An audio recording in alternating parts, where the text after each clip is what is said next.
The hearing of the subcommittee will come to order, and I want to welcome our very distinguished witnesses and our very esteemed guests who are here, many of whom are members of Congress from Brazil. Thank you for making that trip, and I'll be introducing you a little later on, but I'm very grateful for your physical presence. Since late 2022, Brazilians have been subject to grave human rights violations committed by Brazilian officials on a vast scale. Documented right violations in Brazil include the political abuse of legal procedures to persecute political opposition, including jailing opposition figures on spurious charges, violations of freedom of speech and media freedom, including persecution of journalists, the silencing of opposition media, banning individuals from social media, thinly veiled censorship laws claiming to fight disinformation, and many violations of rule of law and judicial malfeasance. The government of Brazil has pursued Brazilian journalists and political opponents in the United States of America as well. It has used Interpol, red notices, social intimidation, threats of legal action and extradition, and according to one credible victim of transnational repression, has sought to use the FBI as a carrier or conduit to its intimidation. I would point out that legislation that I've introduced on transnational repression will be soon marked up by the committee. Michael McCall, I'm the prime sponsor of it, has said it will be on our next markup, and that is designed to stop governments, including China and other dictatorships, from intimidating people here in the United States in such a callous way, which is what they do. Pardon me. In December of 2022, Mary O'Grady, who writes a weekly column on Latin America for the Wall Street Journal, noted that the crackdown is ordered not by the executive, by the judicial branch. Quote, a greater threat, as she points out, is the 11-member Supreme Court, which is overstepping its jurisdiction and flouting the rule of law for political reasons without consequences. When the highest court becomes an ally of ideological and corrupt politicians, democracy is in grave danger. She goes on, Brazil has arrived at such a moment. The court censored other political speech from business leaders, elected officials of Congress, members of Congress, and news and entertainment platforms on the right. This has been carried out with assistance from the Electoral Tribunal's Special Advisory to Combat Disinformation. It acts as a ministry of truth, so-called. In fact, the crackdown is largely in the name of one man, Brazilian Supreme Court Justice Alexander de Moraes. In late January of 2023, the New York Times reported, referring to Moraes, quote, this is from the New York Times, using a broad interpretation of the court's powers, he has pushed to investigate and prosecute, as well as to silence on social media, anyone he deems a menace to Brazil's institutions. He has jailed people without trial for posting threats on social media, helped sentence a sitting congressman to nearly 9 years in prison for threatening the court, ordered raids on businessmen with little evidence of wrongdoing, suspended an elected governor from his job, and unilaterally blocked dozens of accounts and thousands of posts on social media with virtually no transparency or room for appeal. And that's the New York Times article. Since January of 2023, the abuses have grown and spread in expanding waves of persecution. Yet almost all the major media have almost ignored this story. And that has got to change. That's what this hearing hopefully will be a pivot. And we will begin on this committee, and I have legislation that I'm working on right now that would be a Democracy Act, and I've written many of them in the past. The Belarus Democracy Act in 2004 is law of the land, and many others. This one would be focused on Brazilian human rights and democracy, or lack thereof. But although the Western media and most prominent human rights groups have said little, others have stepped in and gathered a vast amount of additional evidence about an expanding wave of grave human rights abuses in Brazil, social media bans, political persecutions, prosecutions, jailing opposition on spurious charges, thinly veiled censorship laws, again, claiming to fight disinformation. We'll hear from some of these people today as part of our distinguished panel. The testimony of Michael Shellenberger is all the more fascinating because long ago he was drawn to Lula. He interviewed Lula in 1994 and asked him whether his socialism would lead to censorship. He said emphatically, this is Lula now, no, the Brazilian people love freedom too much, as did he. Shellenberger is now a renowned investigative journalist. He documents the systematic, far-reaching efforts of the Supreme Court justice to ban and punish political opponents of the Lula government, to do so in secrecy, to further pursue anyone who reveals or discusses what he is doing and the fear he has inspired. We'll also hear the harrowing personal testimony of Paulo Figueiredo. Paulo is a prominent Brazilian journalist living in Miami. He opposed riots, but also in many points opposed or questioned the government.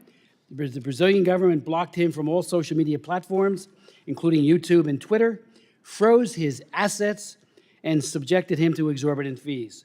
Pursuing Paulo to Rumble, the government eventually forced the closure of Rumble in Brazil and moved on to additional measures of intimidation. Paulo will cite a long list of other journalists who have suffered similarly, and many of these he is in personal contact with. And I always believe the journalists are like the canary in the coal mine when it comes to human rights. When they speak out, we need to listen. They are the whistleblowers. So thank you, Paulo, for your bravery and your steadfastness on the right of free speech. Paulo and other Brazilians fighting for human rights have found their greatest ally, perhaps, in Elon Musk. On April 6th and 7th, in a series of tweets and retweets heard around the world, Musk, the owner of X, formerly Twitter, described the secretive, sweeping, and regime of censorship, the attempt to prevent him from even talking about the censorship orders and threats to the company that he was receiving. Musk announced that this, quote, and this is his quote, this aggressive censorship appears to violate the law, and that's Brazilian law he's talking about, and the will of the people of Brazil. Musk announced that he would defy the court's order and lifted all restrictions. He went on to say that X will publish everything demanded by @Alexandra and how those requests violate Brazilian law. The judge has brazenly and repeatedly betrayed the Constitution and the people of Brazil, he goes on to say in his tweet. Confirming everything Paulo and Michael Shellenberger have said about Brazil, Moraes added Musk to his fake news investigation and opened an inquiry on Musk for what he called an obstruction of justice. Free speech, media freedom, censorship, these are becoming some of the most important human rights abuses of our times. Because without freedom of expression, we are unable to defend against any other human rights abuse. In 2006, I have chaired well over 500 human rights hearings on human rights in my career as a member of Congress. But one of those, and one of the most important, was in 2006, and this is right up there as one of the most important ever. I chaired an historic hearing on the complicity of Yahoo, Microsoft, Cisco, and Google in China's regime of internet censorship and surveillance. Four of the top people from those companies are vice presidents. I swore them in right where you're sitting and asked them hard questions about how they were helping the Chinese Communist Party track down human rights defenders, journalists, and others. And they said, we're just following orders. If the Chinese secret police come and ask us for information, what do? They turn it all over, including personally identifiable information that leads to more arrests. And that's exactly what happened. Yahoo, there was a guy named Shi Tao who talked about how they were told you cannot talk about Tiananmen Square. He sent out a memo on that went to New York. He got 10 years in prison, and Yahoo were the ones who opened up the information that was used to prosecute him in a kangaroo court in the People's Republic of China. So free speech is important. And again, this reminds me of that hearing where we have Lula, who is a socialist, who is not abiding by the rule of law, is mirroring exactly what the Chinese Communist Party has done. In recent years, we've had wave after wave of revelations of our own government's activities in pursuing companies to censor, limit, manipulate, and control information. Today, many elected officials, as well as leading newspapers and media organizations, openly support the call for more censorship. We need more speech, not less. More speech. And, you know, I was talking to Chris earlier from Rumble, and that was precisely his point. More speech. Let people speak out. That's what free speech is all about. We're going to hear today from star witnesses who have assembled a galaxy of evidence of widespread politically motivated censorship and persecution in Brazil. I will also be submitting questions to the Biden administration about its relationships and interactions with the government of Brazil on the issues we are raising in this hearing today. As I indicated earlier, I am working on legislation, a Brazil Freedom and Democracy Act, that will require the U.S. government to engage more vigorously with Brazil on the side of freedom and human rights. Mary O'Grady, again, from the Wall Street Journal, summed it up so well when she said, Brazil, the grim reality in Brazil is that democracy is dying in broad daylight. Again, I want to thank the many Brazilians who are here, who made the trip. I want to thank our distinguished witness, and I yield to my friend and colleague, the ranking member, Ms. Wild. Thank you, Mr. Chairman, and welcome to all who are participating here today or attending. With all due respect to everyone involved in this hearing, I would like to say at the outset that this is not the hearing on Brazil that I believe we should be having today. The hearing I believe we should be having is one focused on the 200th anniversary this year of the bilateral relationship between the United States and Brazil, the two largest democracies in the Western Hemisphere. The hearing I believe we should be having is one focused on the many areas of cooperation between our two countries, on labor and workers' rights, climate and protecting the Amazon, combating hunger, poverty and violence, and expanding sustainable and broad-based economic growth, stability, security, and peace throughout the hemisphere. Above all, we should be working to advance our critical partnership with Brazil in a spirit of mutual respect. Unfortunately, the framing of this hearing, which I believe presents a distorted view of Brazilian democracy and provides a platform to those seeking to undermine it, does the opposite of that. Rather than strengthening our relationship, a hearing like this serves only to damage and undermine it. Brazil is a strong and vibrant democracy with a robust civil society and media, a multitude of political parties representing a huge political spectrum, and an electoral system that is rightly considered to be one of the most secure and rapid in the world. Like all democracies, including right here in the United States, there are healthy debates to be had about aspects of the country's institutions. But I want to be clear, internal politics and debates on constitutional and legal issues should be decided by the Brazilian people, their elected representatives, and Brazil's judiciary.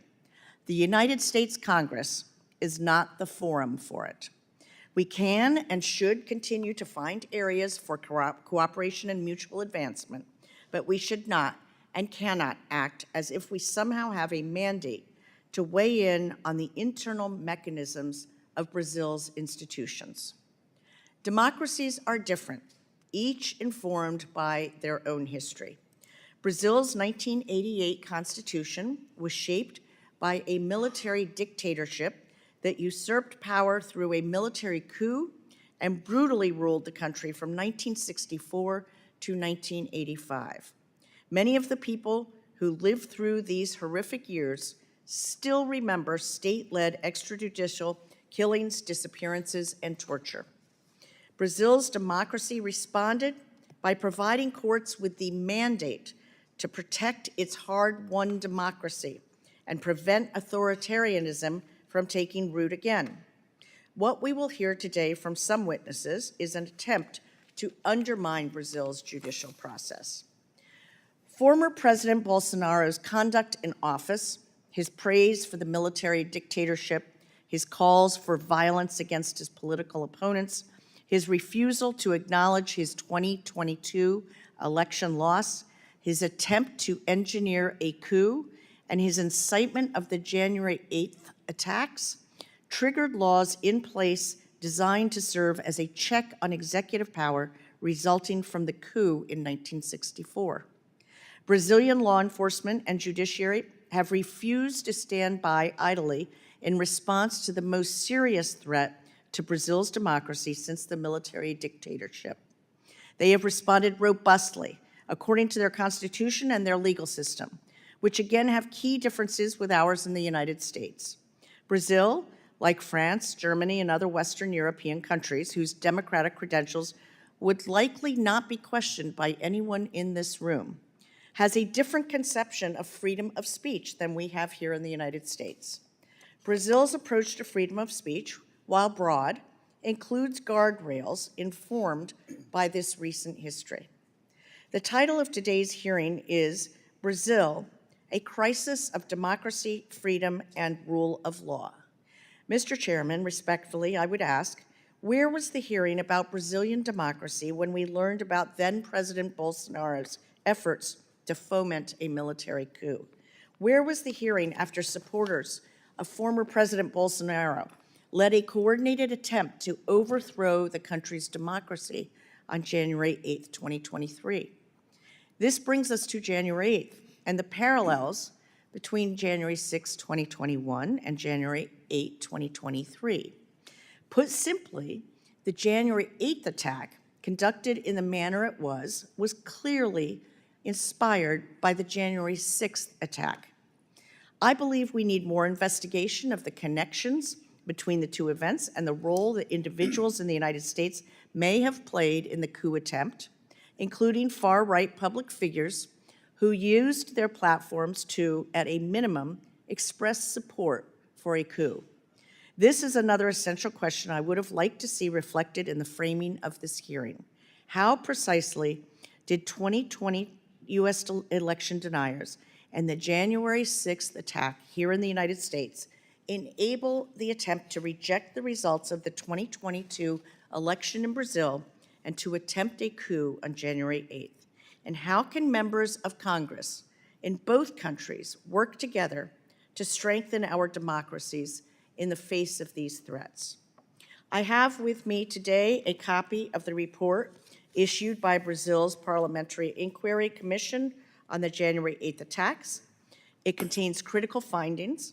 Mr. Chairman, I am submitting excerpts of the report for the record. I am also entering a statement prepared by Representative Jim McGovern, the co-chair of the Tom Lantos Human Rights Commission, into the record. As it happens, this year marks the 60th anniversary of the 1964 coup that led to Brazil's military dictatorship. Part of democracy means being honest about the instances in which we fall short of the ideals that we proclaim. The U.S. government's involvement in and support for the 1964 coup was such a moment in our history. In this hearing, let us be cognizant of the history between our countries. Let us approach our vital relationship with Brazil as a partnership of equals, not one in which the United States seeks to dictate events or interfere with Brazilian democracy. Let us learn from the consequences of past actions and remember that the role of the United States should not be to interfere in internal judicial proceedings or worse, destabilize democratically elected leaders who disagree with aspects of United States policy, but rather to build durable alliances around the world, understanding that we will have differences even with close partners and allies. Brazil's 2022 elections were free and fair. The United States government, alongside the international community, recognized the results immediately. In response to the attempts to overturn the election results, Brazil's institutions prevailed. Democracy prevailed. The Brazilian people prevailed. This is the vision that I intend to defend in today's hearing and beyond. Thank you, Mr. Chairman. I yield back. Thank you very much. I will introduce our very distinguished witnesses, but just make a couple of points. One, the Republicans were not in control of the House. The Democrats were in control of the House, so the hearings that you mentioned could have been done by the Democrats. It was not done or contemplated, as far as I know. So I just think that, for the record, that needs to be known. And in terms of, I am a firm believer that friends don't let friends commit human rights abuses. we have an obligation, a moral obligation that's not so easily satisfied. When we see human rights abuses that are occurring, whether they be underreported by certain aspects of the human rights community or not, they need to be exposed.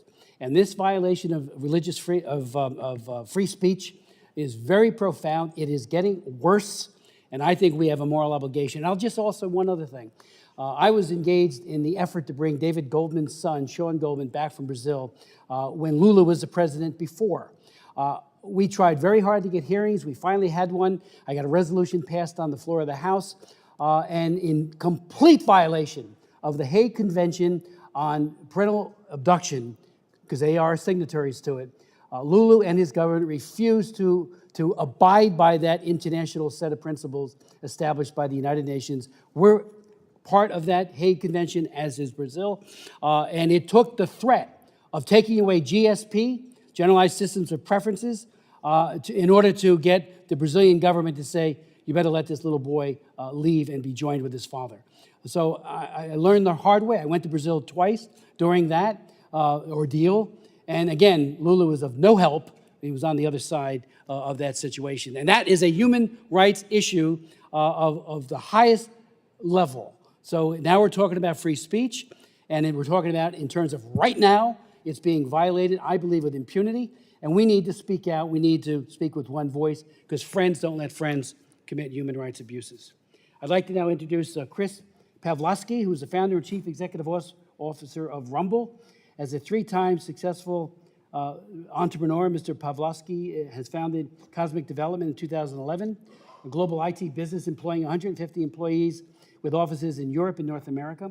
The business was ranked as the second best employer in Macedonia and has been the recipient of numerous awards. Mr. Pavlovski also sits on numerous boards, including Macedonia 2025, a not-for-profit focused on economic and educational development in that country.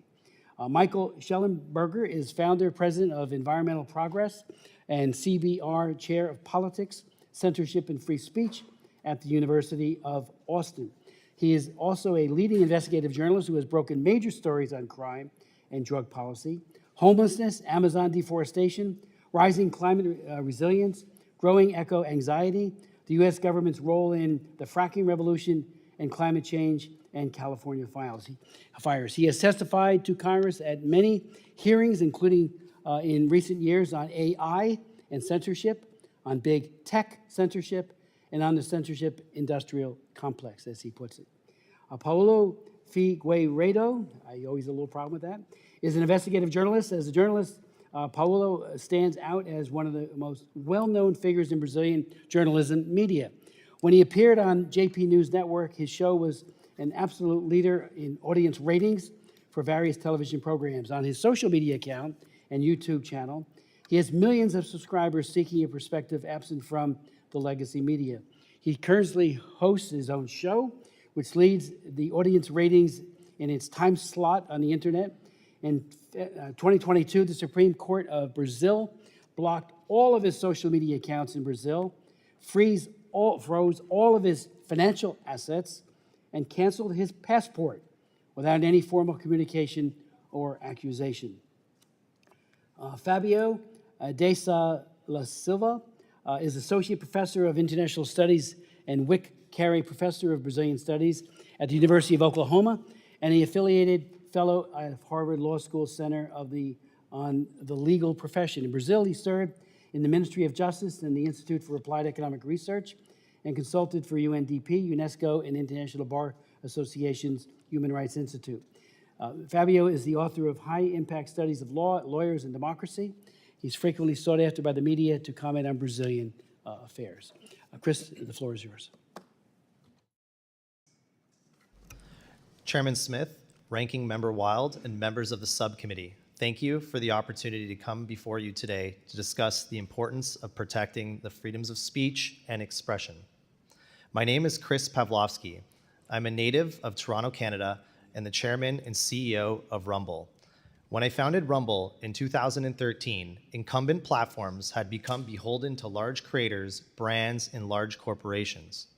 Rumble provided an alternative for small and independent creators to speak their minds, express their opinions, own their narrative, build communities, and maximize their earnings. Our company was founded on a mission to protect a free and open internet, as we believe everyone benefits when there is a diverse marketplace of ideas, opinions, and dialogues. In late 2020 and into 2021, we realized the power of our mission as millions of users followed creators to the emerging platform, with little to no marketing. Some of Rumble's largest creators, including former Congressman Devin Nunes, Dan Bongino, Glenn Greenwald, and former Democratic presidential candidate Tulsi Gabbard also joined the platform during this time. As a result, Rumble saw its average monthly active users increase dramatically from 1.6 million in the third quarter of 2020 to 36 million in the third quarter of 2021. In other words, we saw an increase of 22.5 times the number of users in just one calendar year.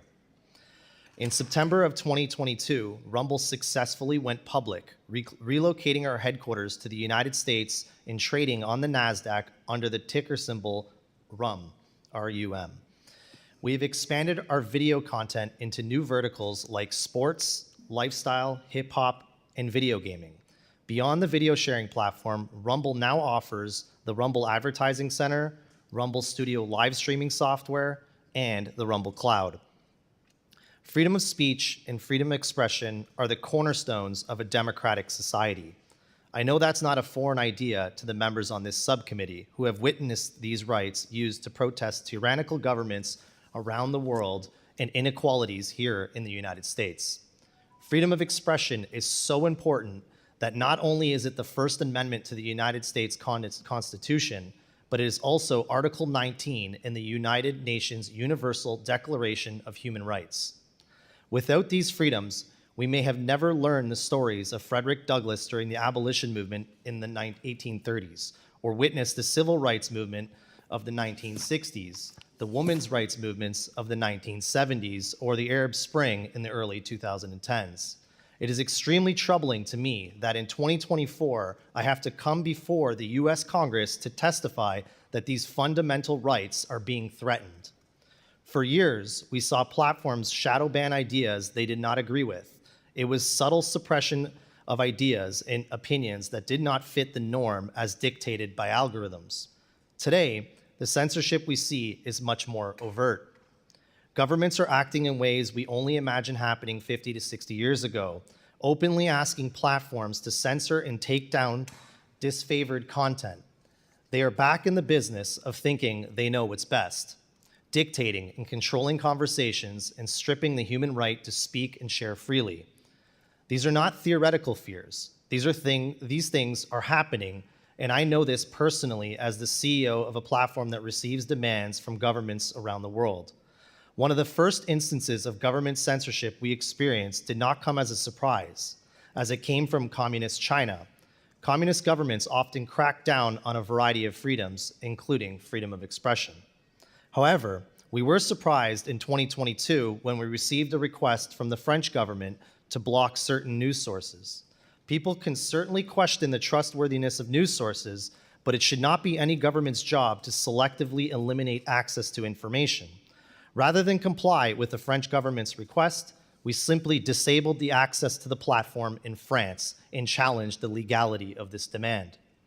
To be clear, Rumble has a strong set of content guidelines under our terms and conditions, but the content the French government was asking us to censor did not violate any of our terms. Instead, it was regarding Russian news outlets. Earlier this year, we received requests from the Brazilian government to remove certain creators from our platform. Again, the content did not violate our terms and conditions, but instead shared opinions that were unpopular in Brazil at the time. Rumble made a very tough decision not to comply with the government's request. As with France, we chose to disable access for our users in Brazil while we challenged the legality of the Supreme Court's demands. It does not stop there. Just last month, we received requests from New Zealand and Australia to censor politically unpopular content. Countries in every hemisphere, all of them members of the United Nations, are no longer upholding the human right to freedom of expression. This is getting out of control, and it should alarm everyone in this room. As this committee knows, the United States is involved in so many initiatives to protect democracy around the world, But when it comes to defending the freedom of speech and protecting American businesses who attempt to uphold this right in Brazil, the United States has been silent. It cannot remain so. It does not matter which platform hosts the content. Today it is Rumble, yesterday it was X, but tomorrow it could be the New York Times. The platform shouldn't matter. The universal right to freedom of speech and expression, the core of Western democracy, is at stake. America needs to step up and take a leading role. Rumble will never back down from our mission.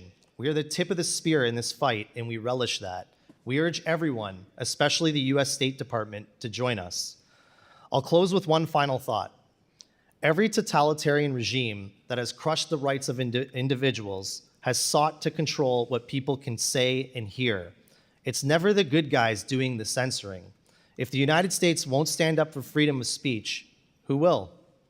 Thank you again for the opportunity to be with you today. I look forward to taking your questions. Thank you so very much for your testimony. I'd like to now recognize Mr. Shellenberger.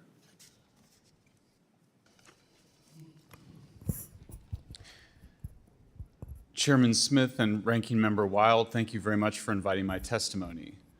Brazil has been a liberal democracy for over 30 years. During that period, there have been free and fair elections, people have been free to express their views, and it's notable to me that Brazil's own constitution specifically protects political freedom of speech.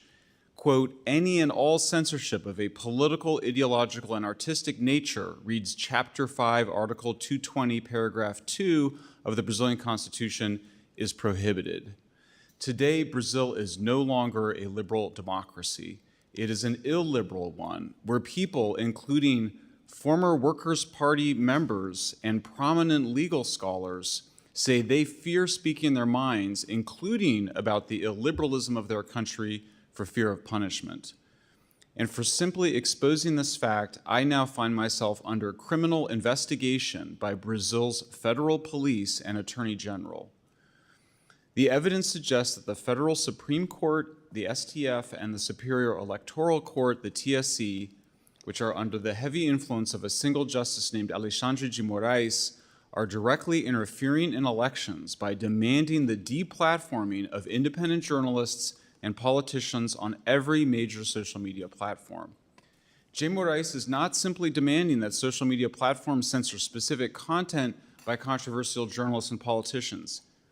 He is demanding that all social media platforms ban them for life, and he often does so through secret hearings without the right of appeal.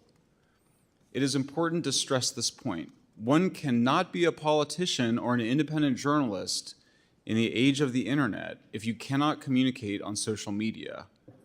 As such, the censorship in Brazil is the worst I have seen in any Western democracy. Jay Moraes has acted unilaterally to invent whole new laws, therefore interfering not only with elections, but also taking over the role of Congress.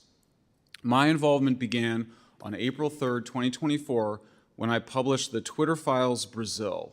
They show Supreme Court Justice Jay Moraes had illegally demanded that Twitter reveal private information about Twitter users who used hashtags he considered inappropriate and demanded the deplatforming of independent journalists and politicians. 3 days later, on April 6th, X Corporation, formerly Twitter, announced that a Brazilian court had forced it to, quote, block certain popular accounts in Brazil.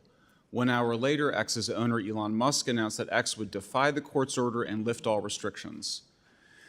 1 day later, April 7th, Jay Moraes announced a criminal investigation into Musk for allegedly spreading disinformation, obstructing justice, and allowing people who Jay Moraes had banned from social media to freely express their views. Jay Moraes said he would fine X $20,000 per day for every banned person Musk allowed to speak.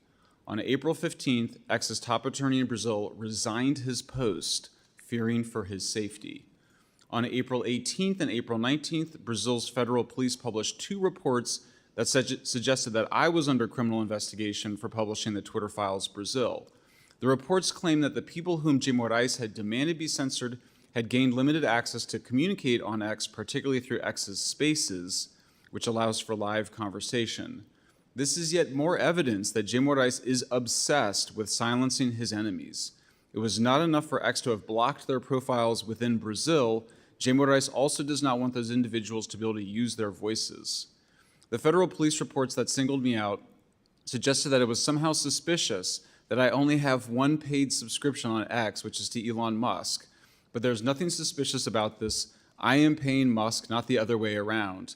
And as the police report notes, Musk takes a percentage of the revenue of the people who subscribe to my content on X.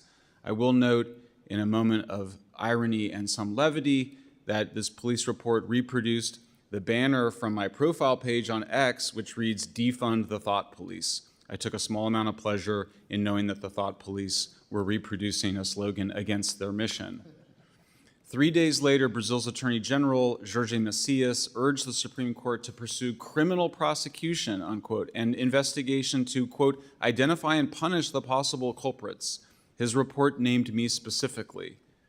At no point did the Attorney General suggest that either I or my co-authors, Eli Vieira and David Agape, lied or presented inaccurate information.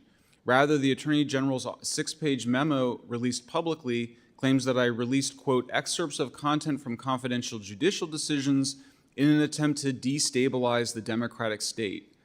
But both accusations are also untrue. None of the Twitter files Brazil contained any confidential judicial decisions. The Twitter files Brazil's were strictly emails between Twitter staff.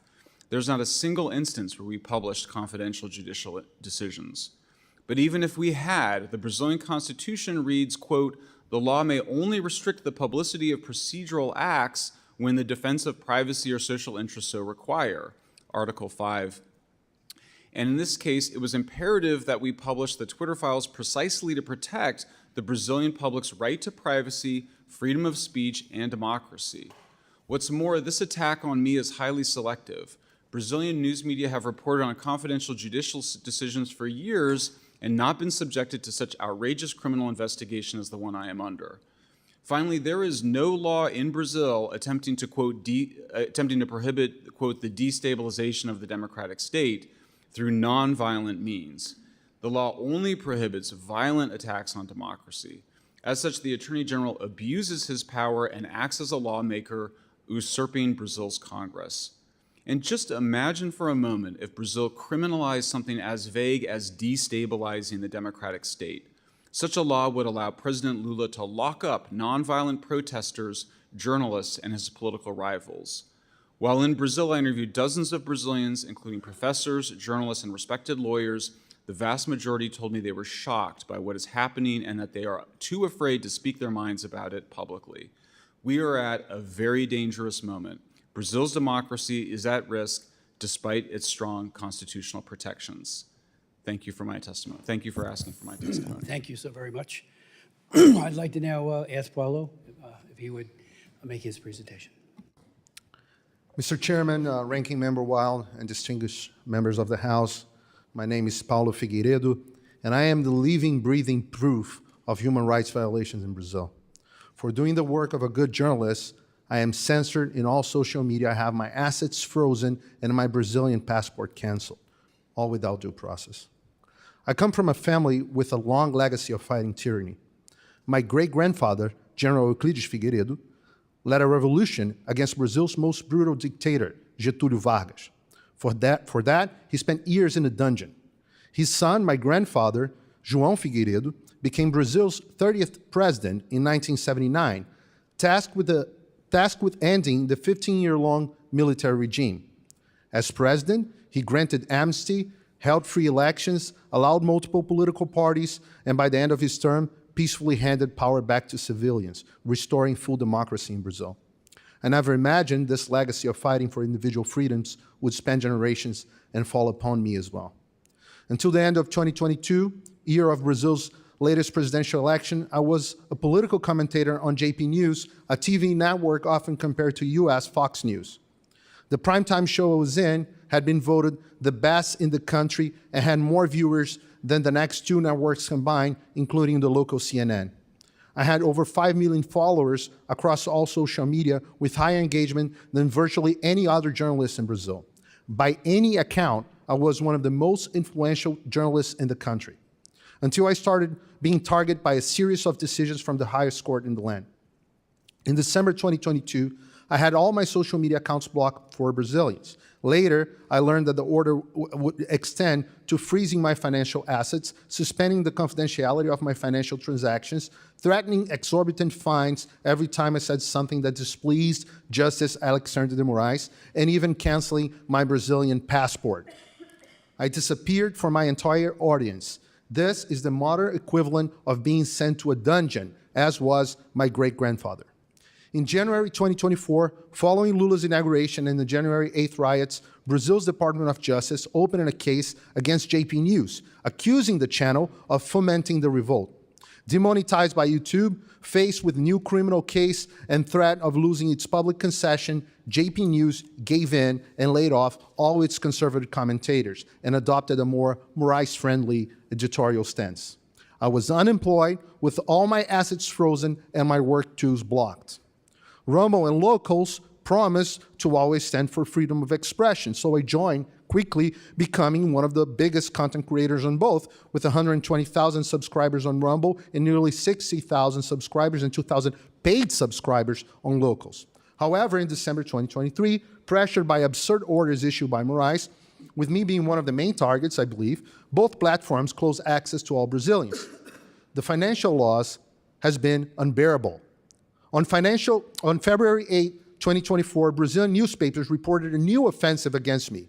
I was apparently being investigated for accurately reporting on primetime TV the behind-the-scenes meetings of the Brazilian Army's High Command in December 2022. In this investigation, a new measure was issued prohibiting me from having contact with former President Bolsonaro and any other person investigated, a clear intimidation tactic that hinders my journalist activities. There's one single name behind every one of these decisions. That's Alexandre de Moraes. Remember this name. He's the de facto dictator of Brazil. He's a Supreme Court justice, the head of the Superior Electoral Court, known as TSC, and the man in charge of the infamous fake news probe, which began in 2019 and is still open. An alarming caveat. Through all this, my work was being carried out from my studio in Florida, where I have been residing since 2016. I have therefore been under the jurisdiction of this country the entire time, and consequently protected by the rights guaranteed in the First Amendment of the Constitution of the United States of America. American companies have been obeying legal orders directly from Brazilian judges without following international procedures and sharing data of individuals under American jurisdiction. This Congress should address this issue, as it is not only violates our constitutional rights, but also exposes an intelligence risk and potentially violates the FCPA. By no means I was the only journalist affected. On the same day, award-winning journalists and bestseller authors Rodrigo Constantino, present here in this hearing, and Guilherme Fiuza were targets of nearly identical copy and paste decisions. Other journalists, such as Alan dos Santos, also present here today, had faced even harsher measures, including arrest orders. Libertarian podcaster Monarch, known as the Brazilian Joe Rogan, suffered a similar fate. They're both exiled in the US. There are numbers of other examples, including comedians or even a judge, Ludmila Grillo, here in the audience, or congressmen like Nicolas Ferreira and Gustavo Gayer, also present here, Marcel Van Hatten, Carlos Jordi, Alexandre Ramagem, Carla Zambelli, many other members of Congress, and even Senator Marcos Duval, who had their social media blocked, offices raided, or passports taken by Moraes. Congressman Daniel Silveira is currently serving 9 years in prison for recording a video harshly criticizing Moraes. Former Congressman Dalton Dallagnol, the former prosecutor who got Lula da Silva convicted for corruption, also here, lost his seat by order of Moraes Court. A survey showed that 70% of Brazilian members of Congress believe the Supreme Court invades their powers. Some of 2/3 of Brazilians believe the country lives under a judicial dictatorship. Demonstrations with hundreds of thousands of people are mostly against Moraes. The Brazilian people and Congress know Moraes is out of control, but are paralyzed with fear. Many ask how one justice can do all these things, given that Brazil has laws defending freedom of expression. In fact, Alexandre Moraes does not have this power by law, and his actions flagrantly violate the Brazilian Constitution, specifically Article 5, items 4, 9, and Article 220, as well as international laws, which Brazil is a signatory, such as Article 13, paragraph 1 and 2, and the American Convention of Human Rights, and Article 19 of the Universal Declaration of Human Rights. These censorship and persecution actions occur within illegal process, such as the mentioned fake news probe, which is now investigating even Elon Musk, where Moraes acts as the alleged victim, investigator, prosecutor, and judge without the right to appeal. He also acts through his seat in TSC, which granted itself exceptional powers during the 2022 elections that persist to these days. These acts occurred in a veiled way, with cases running under legal secrecy and lawyers not having full access to the case files. My case is iconic in that sense. For about a year and a half, I have been suffering the described penalties without being formally notified or informed of any decisions or procedures against me, making me unable to defend myself. I only access the decisions against me when the Judiciary Committee of this House subpoenaed acts requesting and publicizing Moraes' decision. The content, which generally lacks legal basis and specifics on violated laws, shocked me, the world, and the Brazilian people. This secrecy occurs because Brazil has no law criminalizing fake news, whatever that is. For these reasons, Moraes currently faces 100 complaints in the Inter-American Commission of Human Rights. Regrettably, they have been sitting on these cases. The United States may have a broad role in this sad story as well. Some could even say that the US government and NGOs acted directly in strengthening Brazil's censorship apparatus.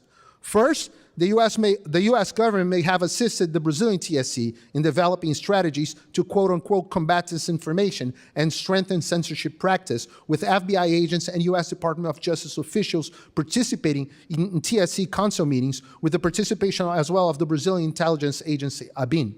These meetings mark the beginning of TSC's authoritarian escalation. The tactics outlined in the recent Censorship Industrial Complex report by this House Committee on the Judiciary, which details how the Biden administration coerced big tech companies to censor Americans, closely resemble the modus operandi in Brazil. However, while the Biden administration acted mostly informally,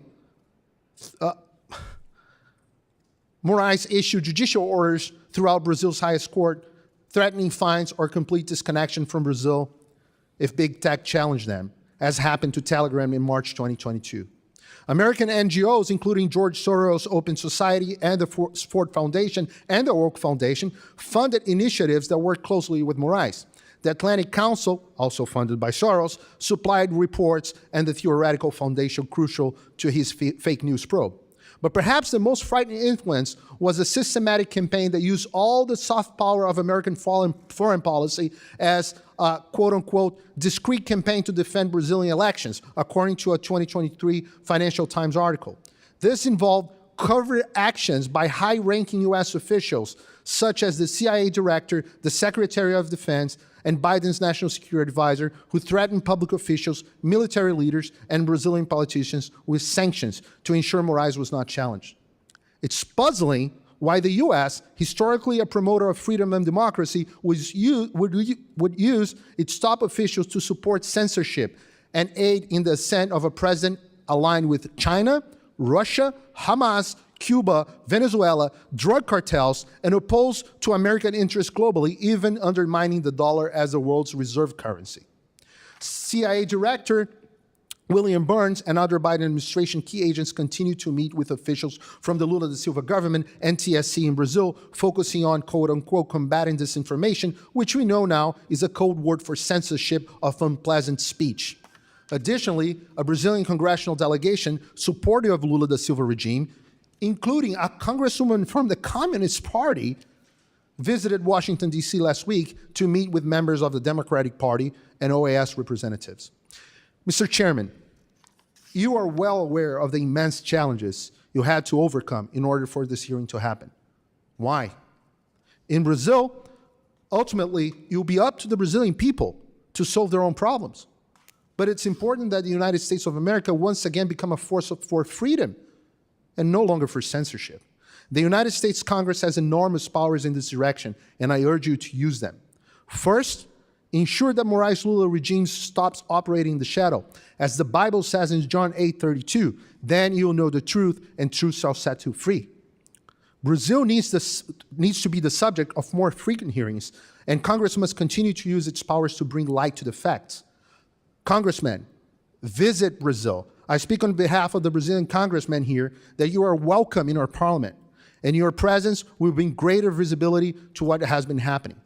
Second, exercise oversight power against executive branch policies that harm not only freedoms in Brazil, but also U.S. global interests, pushing my country towards nations hostile to America, such as China. Third, withhold funds and resources, not only those destined for Brazil, but also for international organizations, such as the OAS, that are shirking their roles. The American taxpayer should not finance the oppression of my people. Finally, produce legislation imposing harsh sanctions on Brazilian government and officials who violate fundamental rights and freedoms. With this help, I guarantee that my country's institution will react and return our freedoms. This is what I beg of you on behalf of millions of Brazilians. God bless America, God bless Brazil.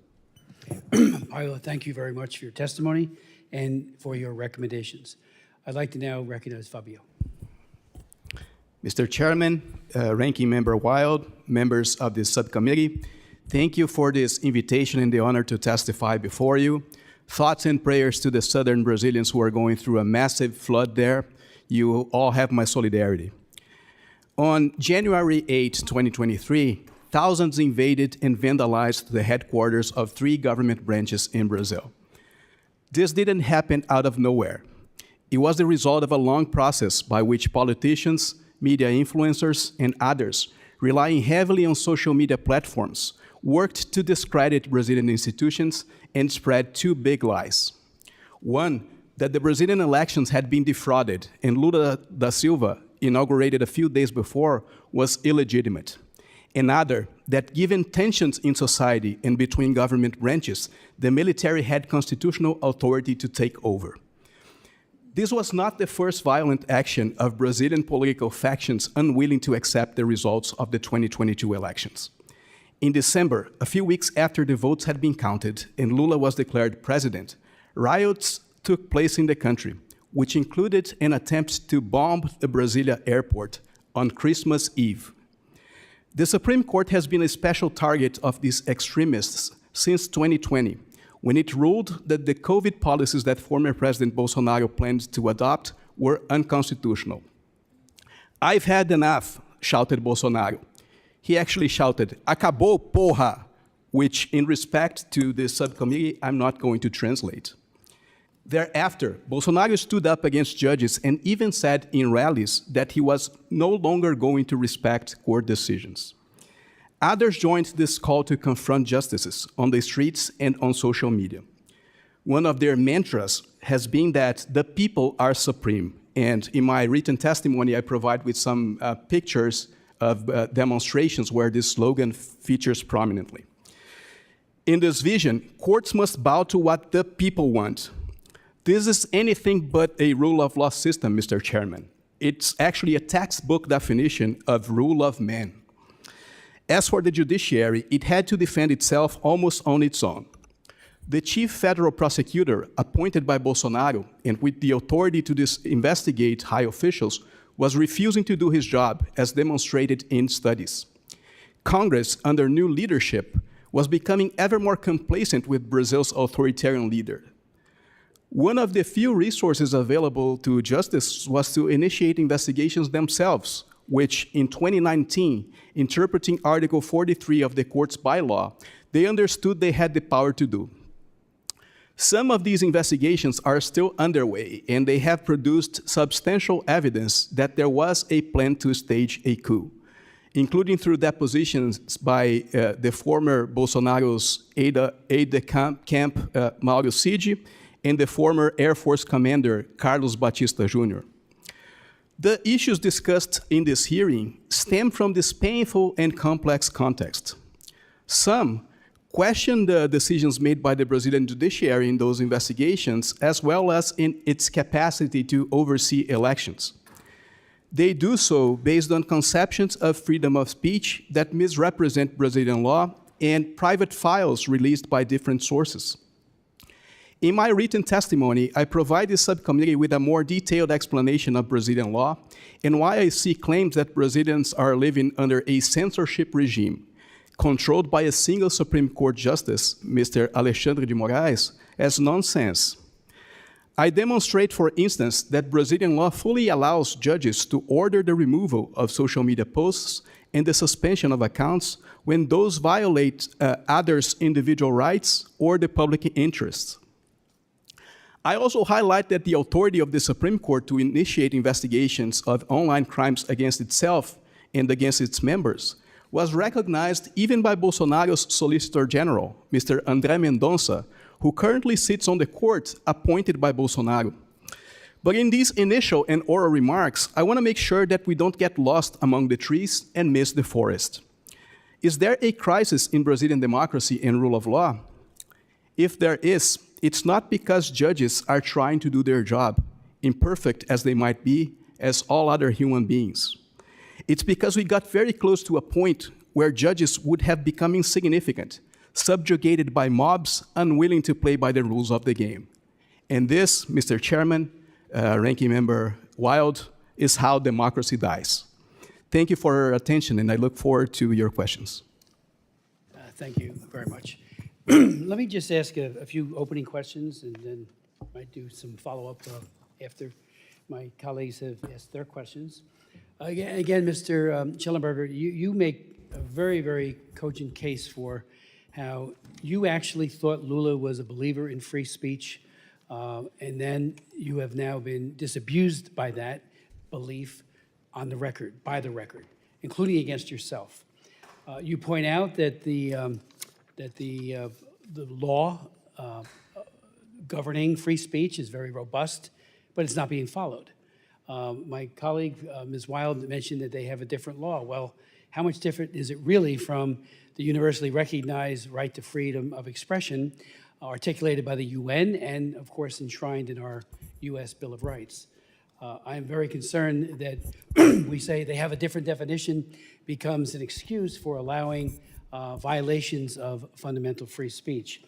In your backgrounder, and as well as in your testimony, you point out the sweeping, Mr. Fabio, sweeping restrictions on freedom of speech as severe as the ones that have been placed in Cuba since the early 1960s. And just for the record, I have raised human rights issues vis-a-vis Cuba my entire 44 years as a member of Congress. And I have had people push back and tell me how that's not true. I have tried to go to Cuba for about 30 years. I've been denied when Fidel Castro was still the dictator. I wanted to visit with the political prisoners. I had hearings on it here in this room and was told, you cannot come in. Even now, I've tried to go to Cuba, which is the paradise of human rights recognition, according to some.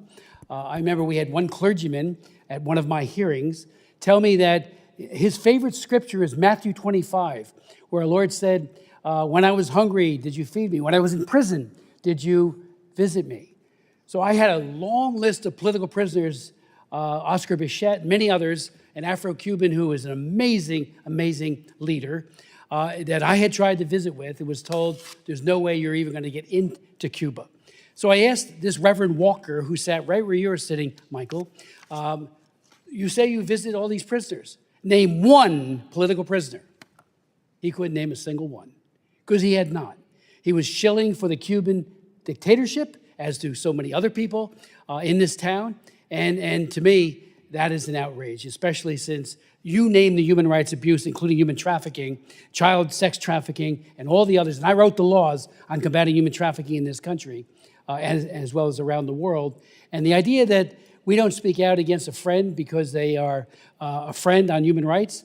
I was happy when George W. Bush put Israel and South Korea on the target list for bad actors on human trafficking. Because again, friends don't let friends commit human rights abuses. But getting back to, Michael, your comments, could you elaborate, if you will, on this pivot towards crushing free speech of people with whom the Lula government and the Supreme Court Justice disagrees?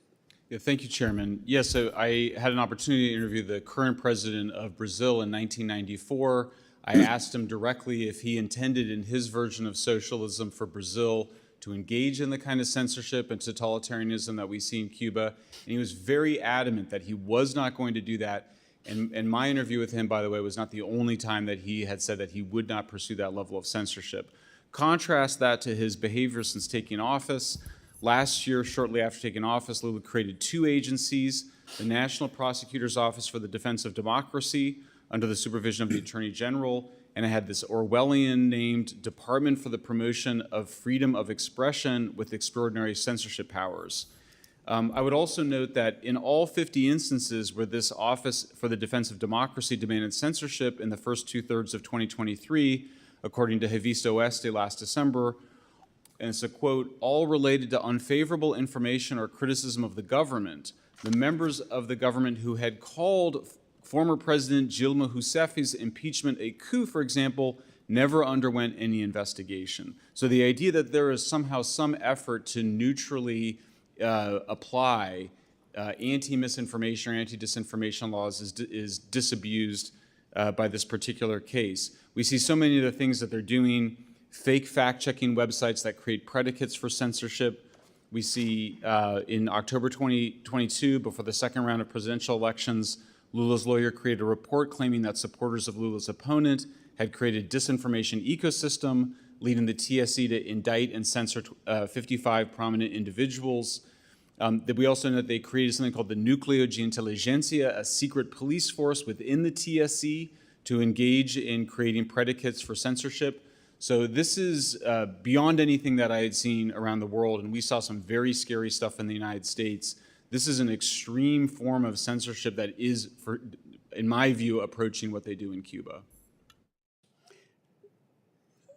Paulo, if I could ask you, has anyone raised complaints with the Inter-American Commission on Human Rights or the rapporteur on freedom of expression of the Inter-American Commission on Human Rights? Yes, hundreds. I'd say 100 people. There are at least one here. I did at least two, actually, three people here that did file complaints. I did one myself. I'm filing a new one next week. My attorney is also here present.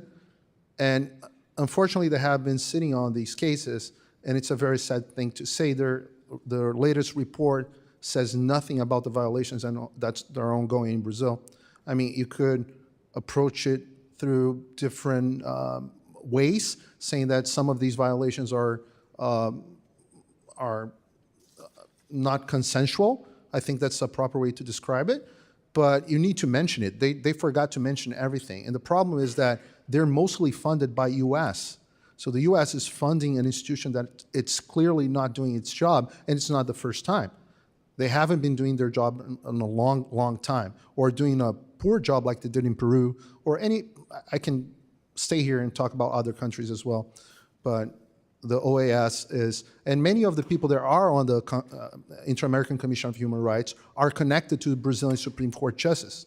At least one key figure is connected to Gilmar Mendes, which is another important figure from the Brazilian Supreme Court that supports most of Moraes' actions. So it's a sad thing. Let me ask you with regards to a study by the Committee to Protect Journalists, an independent nonprofit organization that advocates for press freedom worldwide, as we all know.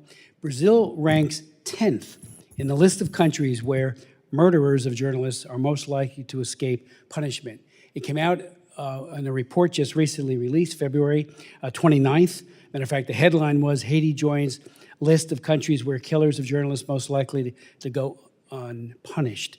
Can any of you share any light on that very, very disturbing acknowledgement by the committee? I think you have a thing or two to say about that as well, right? It's on your report. Can I? Yeah. So one piece of information that I bring in my testimony is the fact that Reporters Without Borders has recently released their latest ranking on the global press freedom, where Brazil moved up 20 positions from 2022 to 2023. That is to say, after Bolsonaro left But power. from what to what? What are they now? Say again? What's their current number? Current number is, I think, 62. I can check. Oh, and 84. 62 is the US, but they are in the same tier. right, and if I can, Mr. Chairman, add that this organization is also funded by George Soros, also funded by the Oak Foundation and the Ford Foundation. And the Committee to it's a Protect circle. Journalists. It's a circle. They support their own narrative and they fund their own narrative. And the Committee to Protect Journalists is independent. It And is. they have now ranked them as number 10. It's hard to say who funds who, right? But it's Pretend isn't very good, believe me. I do have other questions, which I'll come back to, but I yield to Ms. Wild. Thank you, Mr. Chairman. I would like to note and object to the anti-Semitic trope against Mr. Soros that was just uttered. But moving on, let me turn to you, Mr. de Sa Silva. No, I know I got that wrong. Figueiredo and De Sa Silva are going to be hard for that. Yeah, Silva's easier. I should have spent last night studying the pronunciations rather than my. well, my- it's my notes. Fee Gay, and I know you're a very big LGBT supporter. So Fee Gay Redo. I am, in fact. I know. A big supporter I of know. LGBTQ Yes. rights. Thank you very much for noting that. So, Mr. de Sa Silva, thank you. I want to talk about the attempts to overturn the 2022 election. In depositions to the Brazilian Federal Police, the former commanders of the Brazilian Army and Air Force asserted that then-President Bolsonaro sought but failed to gain their support for a draft decree to overturn his 2022 election defeat. And that draft decree would have proclaimed the election illegitimate, declared a state of siege, deployed the armed services to ensure the quote, necessary restoration of the democratic rule of law in Brazil. In your assessment, how high was the risk of the coup succeeding had then President Bolsonaro managed to gain the support of these branches of the armed forces? Thank you, Congresswoman. It was very high. I believe when you draft a decree outlining what's going to happen once the military take over, which in some versions of this drafting even included the arrest of Justice Moraes, I think you're trying to anticipate what you're going to do when push comes to shove. And I want to say that a draft of this decree had been encountered with the former Justice Minister in the Bolsonaro cabinet, and another draft had been encountered in Bolsonaro's office itself, in his party, when the police conducted a search and seizure there. So it has corroborated by these testimonies the fact that they have been discussing these drafts. And how long a period was that the draft decree was under drafting? I'll have to check, but I think it's between the end of the first round of the elections until January. Okay, and the election, am I right, was in October? October, yeah, Okay. first round. And so the draft decree wasn't fully prepared until January? It was in the making. Okay, and you heard the chairman's comments in You asked me about the risk. Wait, let me get to, Okay. let me just finish what I was going to say. You heard the chairman's comments in response to my opening remarks that Democrats were in the majority, Democrats here in Congress, and we could have done a hearing at that time. However, by the time this decree actually came about in January, as you said, I believe it's a matter of record that Republicans were actually in control on in January of 2023. So by the time we knew of this decree, Republicans were in control. I mean, that's not a question, it's just a statement, sir. Go ahead with what you were just going to respond to. How high was the risk of the coup succeeding? Yes, and even the fact that a couple of military officers backed off, to me, it's not an indication that there wasn't support from the military for this to happen. I mean, they were involved in conversations. They attended meetings, I think it was a last-minute decision, making some calculations that this wasn't going to work. And one of the reasons why I think they thought that this wasn't going to work is because there wasn't international support for this kind of solution, especially from the United States government. And so I think you played an important role in securing democracy in Brazil by sending those signals. But assuming that the armed services or the armed forces had not rejected his attempts, do you believe that the coup would have succeeded? The circuit would have been closed, right? All the pieces that were needed would have been put together. Okay. And what do you see? You made. Thank you for the kind remarks about the United States' role, but can you tell us what some of the primary factors were that ultimately prevented a democratic rupture from taking place? I believe lack of international support, the fact that Lula da Silva is a politician that has high electoral density, so had lots of votes in the country and has great support from the majority of the Brazilian people. Had been somebody weaker, had somebody weaker than Lula being in that position, I think that person could have been run over. Thank you. And what do you see today as the greatest threat to Brazil's democracy?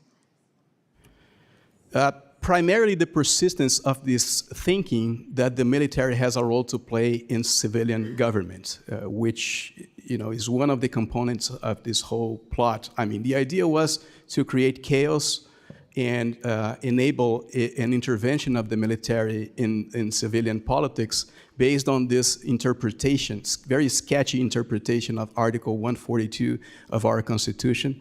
But that, is something that continues to gravitate in Brazilian media sectors and political sectors. The Supreme Court has just rejected unanimously, by the way, this interpretation of Article 142, including with votes from those justices that were appointed by Bolsonaro. But this was a very key aspect of this process, and it speaks to the history of the country, which had a military dictatorship from 64 to 85. Well, actually, thank you for bringing that up.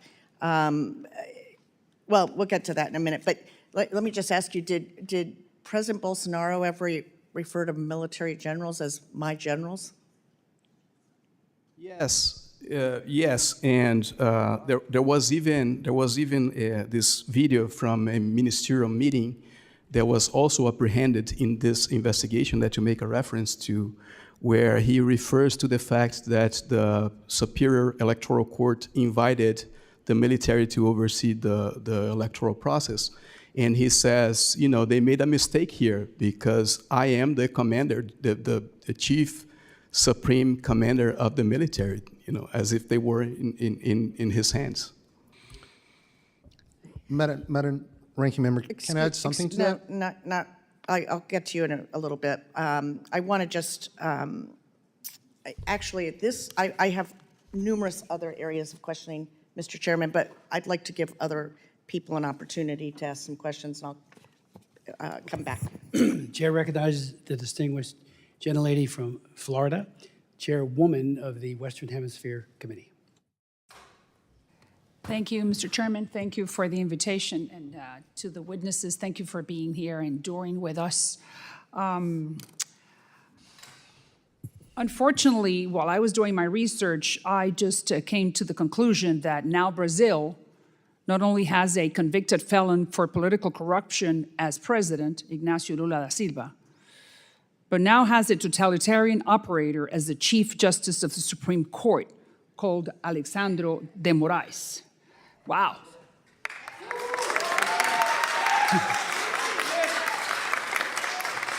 Thank you.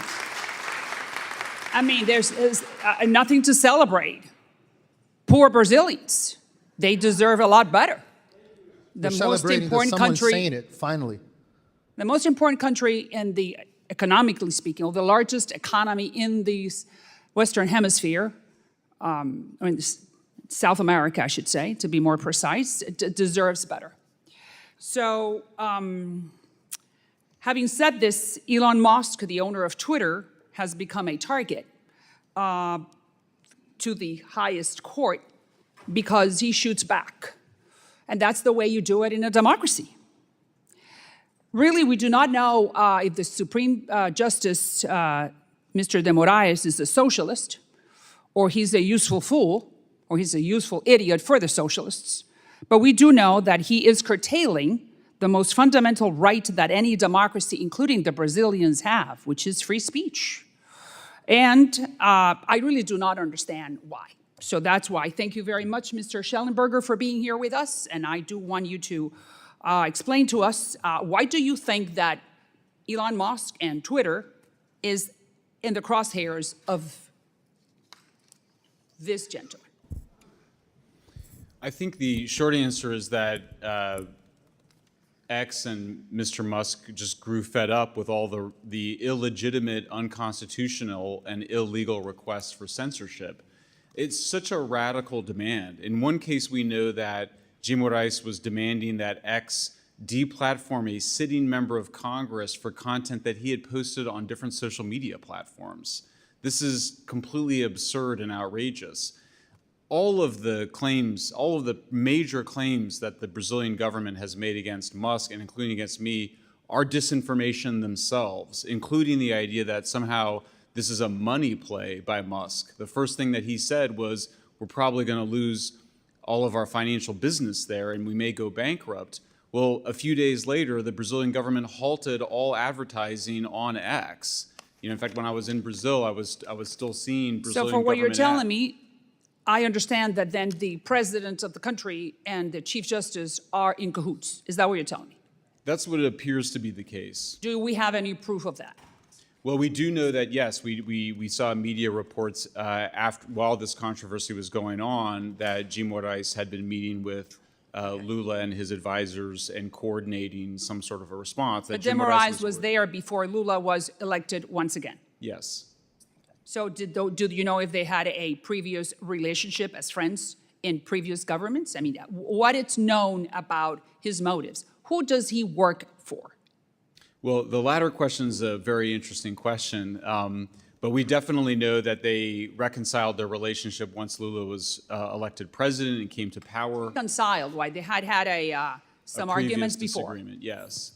And that reconciled, and and then we saw in response to Elon Musk's standing up for free speech in Brazil, we saw Jim Moraes go to Lula and spend time with Lula and his advisors, making the case that they needed to, continue to fight for more censorship. And why do you think that Twitter in particular has caused such an irritation?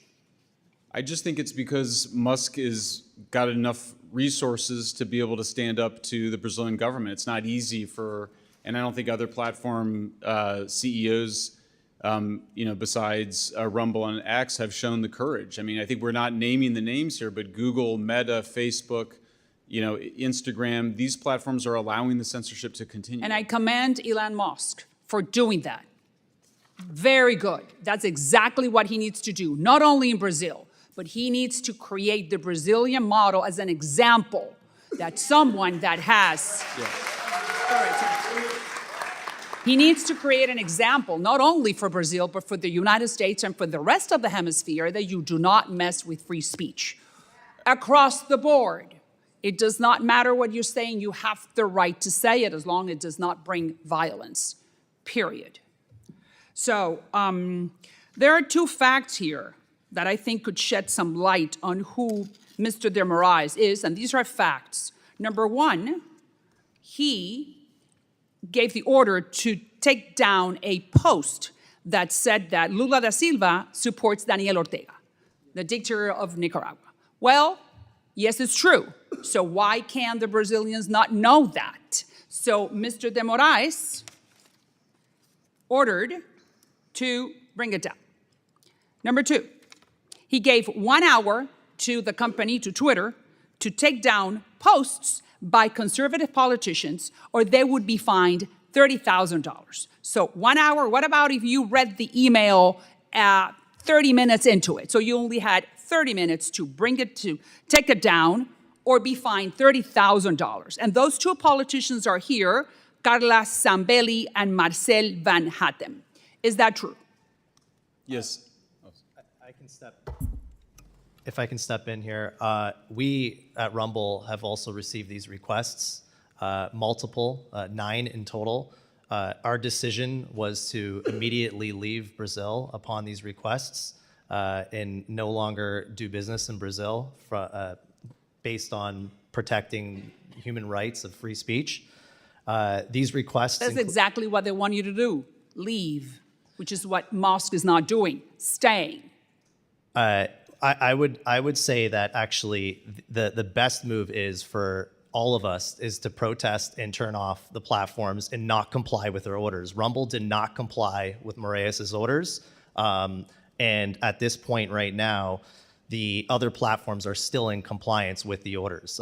Those accounts are banned on those other platforms. On Rumble, we did not ban those accounts. We left the country under the principle of free expression and protecting the human right of free expression. So I believe the best course of action is to all in protest shut off in Brazil and let the entire nation know that this is unacceptable, so that everyone in that country can then protest in their government to push back against this type of behavior. But does the average Brazilian have any type of recourse to fight this back? I would say they don't, because they're working. And they're busy, and they're trying to make a living. So so my next question is, what can we do from this platform, to all of you, what can we do from this platform to protect the average Brazilian to read on Twitter, on any social media platform, whatever they want to, which is their right? What can we do as members of Congress?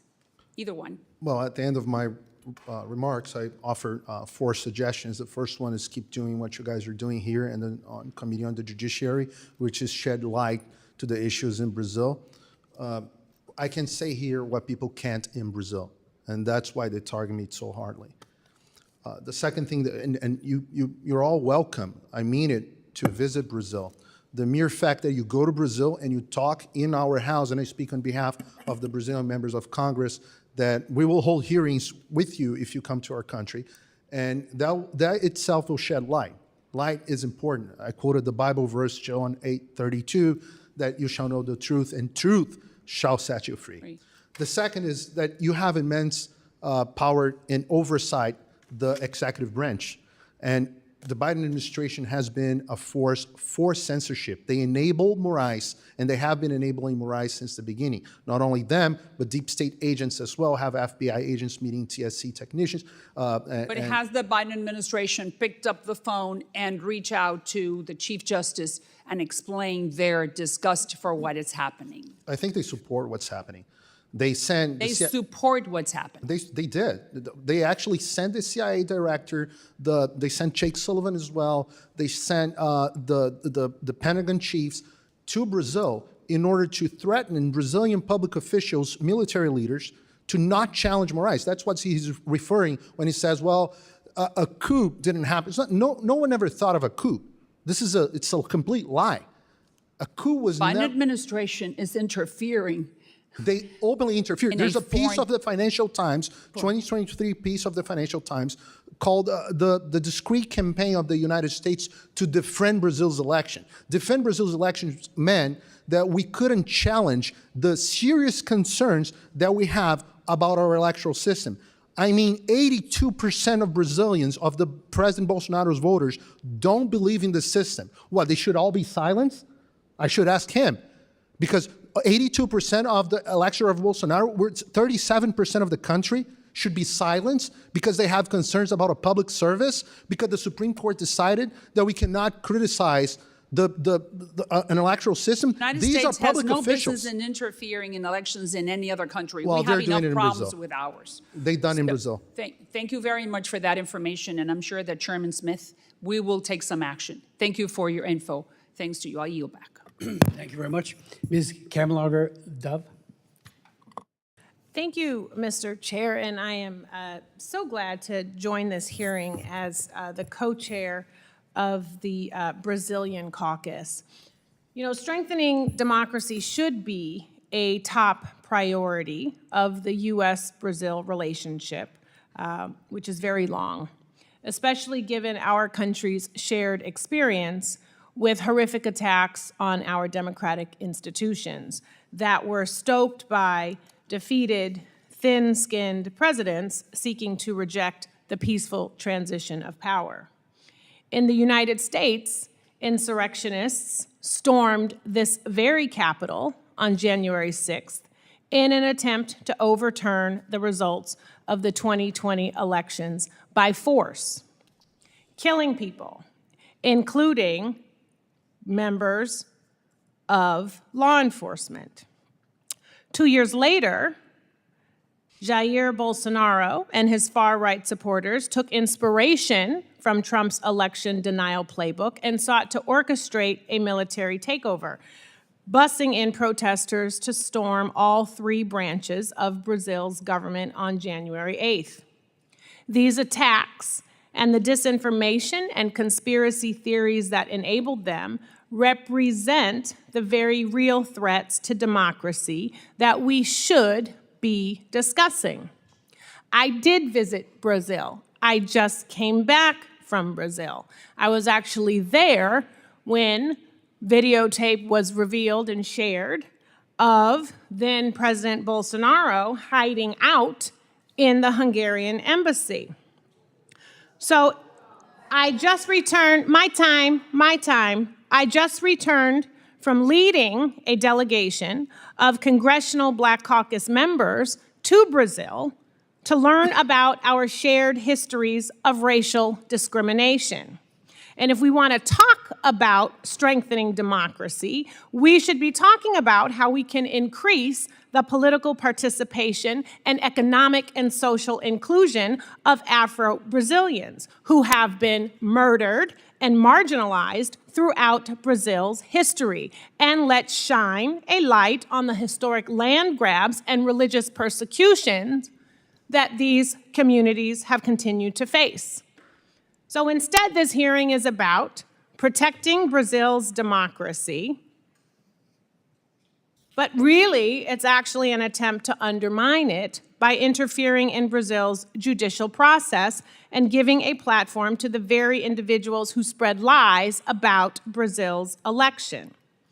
Not only that, the far right in the United States is using the debate around Brazil's fight against disinformation as an opportunity to cry victim when they face accountability for their own anti-democratic actions and to give themselves cover for their enabling of the January 6th insurrection. So if that is not the definition of gaslighting, I don't know what is. I just have a few questions. They're yes or no questions. Mr. Figueiredo, did I pronounce it correctly? All right, apologies. Yes or no? Is it true that you are currently under investigation by the Brazilian Federal Police for your role in the January 8th coup attempt? I don't know. I haven't received the proper Thank you, notice. moving on, reclaiming. Is it true that an official report from the federal police provides evidence of your participation in a group created to, quote, discredit the electoral process, plan the execution of a coup d'etat, and abolish the democratic rule of law? Same answer. You don't know, okay. Do you disavow the military dictatorship that ruled Brazil from 1979 to 1985? This has nothing to do with what we're Okay, discussing yes here. or no, please? This has nothing to do with what Yes we're or no? discussing. Reclaim, I can ask, this is my hearing. And I can Yes answer- or no? With Yeah, all due First respect, Amendment I would rights, I hope can that there answer would be respect whatever I shown want. to the witness, too. Moving on. With all due respect for the witness and vice versa. Mr. Chair, vice versa. Mr. Shellenberger, yes or no? Is it true that you have repeatedly published false information that defamed public figures who are dedicated to combating disinformation? No. Including, okay, thank you for that response. Mr. De Silva, I have some remaining questions for you. Can you talk about information that was coming out regarding the January 8th attempted coup and what can be done to make sure that accurate information is shared for Brazilians and for the global community? I think respecting, protecting, strengthening democracy is incredibly important. And I do also agree that we have a real problem with the proliferation of misinformation and disinformation. Thanks, Congresswoman. I think Is it a yes or no It is question, not a ma'am? yes or no question. Order, please. Can you repeat the question, Congresswoman? Yes. To what extent, if at all, did the events of January 8th pose a threat to Brazil's democracy and constitute an attempted coup d'etat? And what are the implications of the attempts to manipulate and deny the nature of the January 8th attack? I believe we still need to wait for a few months until the investigations are finalized. But recently, as I noted in response to Congresswoman Wild, there has been substantial evidence that there was a plot to stage a coup, that this plot started with the discrediting of the electoral process to seed, among the people, the idea that the elections were going to be defrauded beforehand. And then after the elections took place, there was the idea was to create chaos so that the military could take over based on that sketchy interpretation of Article 142 of the Constitution. So that's the plot that emerges from those documents. I think when it comes to cross-national discussions of domestic political issues, there's always a gap of information that needs to be filled. So a lot of what's happening in Brazil doesn't seem to come across clearly to U.S. authorities as well as the general public. So, for instance, I guess the premise of this conversation has been that Mr. Moraes has taken down social media posts and profiles from the Brazilian right. When I actually demonstrate on page 5 of my testimony that, first of all, it's not just Justice Moraes, right? It's 2 courts involved in this with many justices. And second, that many of these posts and profiles taken down also are from people from the left. And last week, actually, President Lula was fined for a speech that he gave back in the campaign by the TSE, the Electoral Superior Court, which is presided over by Mr. Moraes. So how can one say that there is a collusion between Mr. Moraes and President Lula when the court that Mr. Moraes presides has just fined President Lula for a speech that he gave back in the elections, right? But all these details, it's difficult to convey them because they relate to so specific things. And the same is true for law, right? I believe that I'm the only person in this room that has a Brazilian law degree. You're not. And yet, there's a lot of people who want to, interrogate aspects of our criminal procedure in a hearing in the U.S. Congress. I mean, with what information, right? And honestly, with what authority? I think, I believe it's important to have cross-country conversations about domestic political issues, but these need to be more well-informed sometimes. Thank you. Thank you. Mr. Chair, we don't have times. We don't use them in Okay. this subcommittee. I have one more question. What is your assessment of the ways in which, and this is for Mr. De Silva, what is your assessment of the ways in which Brazil's judicial institutions and Congress responded to the events of January 8th? Initially, in the very aftermath of the events, there was great union in the country, not only among the 3 government branches, but even among governors. I believe I was reading, a lot of times it was mentioned here, articles by Jack Nickas from the New York Times. He has written critically about the Brazilian Supreme Court, but he also wrote an article praising Brazil for the way it responded to the January 8 attacks, where there was great union in the country as opposed to the United States.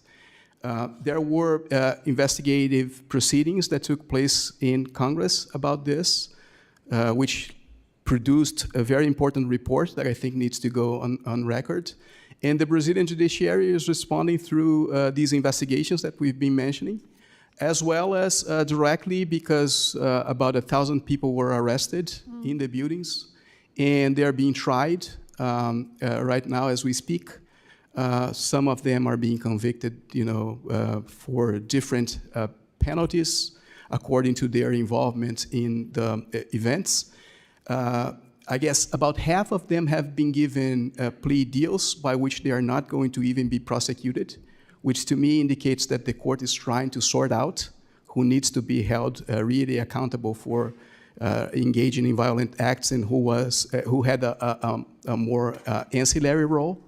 So, I think the institutions are responding as they are supposed to do. I mean, this is not an easy situation for any country to navigate, right?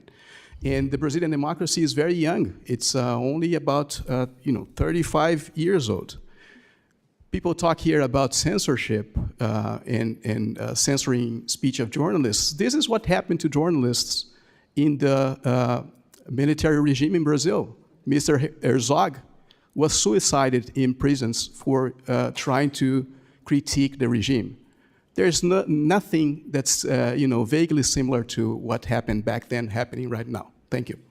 Thank you, and I would just add, I was also there when the arrests were made for the alleged assassination of the Councilwoman Marielle de Franco.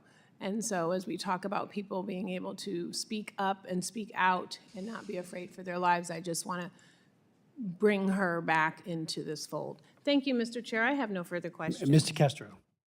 Thank you, Chairman, and thank you, Ranking Member, and thank you all guys for your testimony today. I am the Ranking Member on the subcommittee that oversees the Western Hemisphere, the United States relationship with our neighbors in the Western Hemisphere.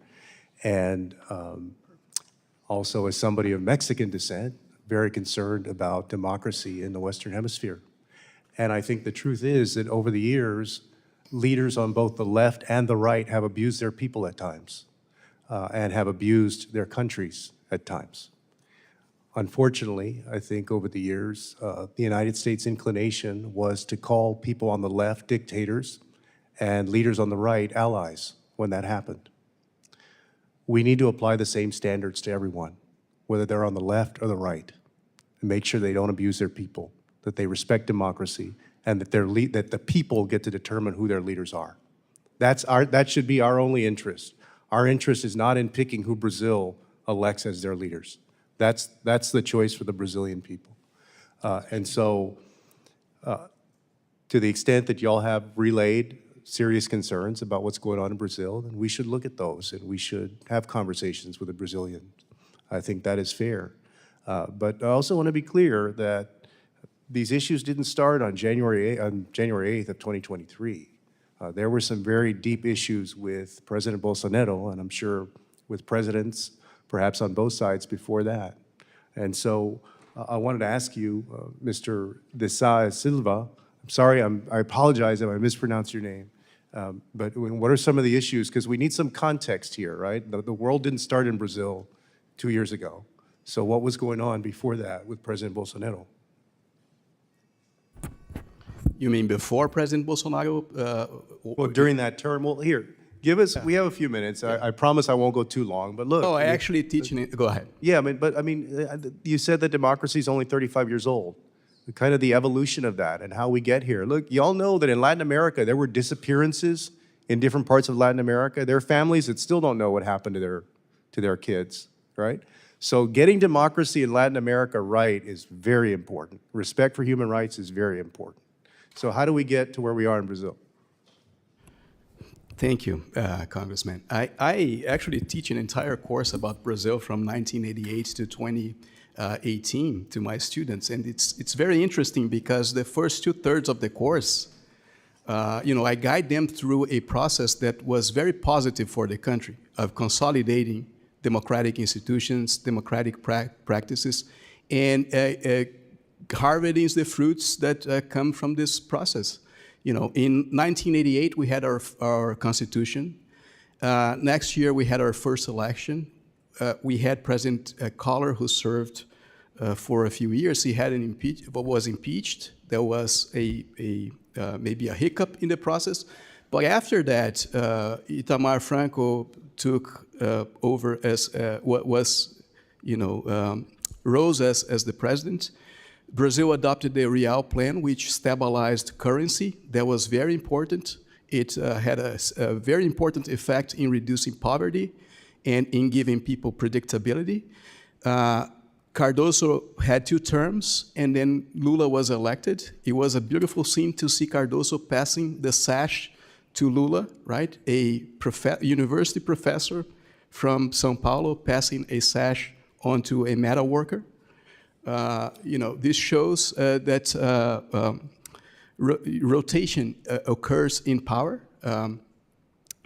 And then we had President Dilma Rousseff. She made some mistakes, especially in economic policy, right? But then, after 2013, 2014, the country has been through a turmoil, which deepened or really caused political polarization.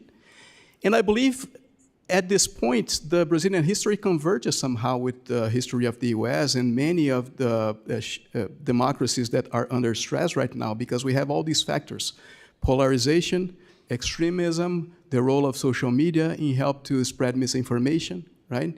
And really producing a political culture that's antagonistic to democracy and to the rule of law. I hope that gives you some sense.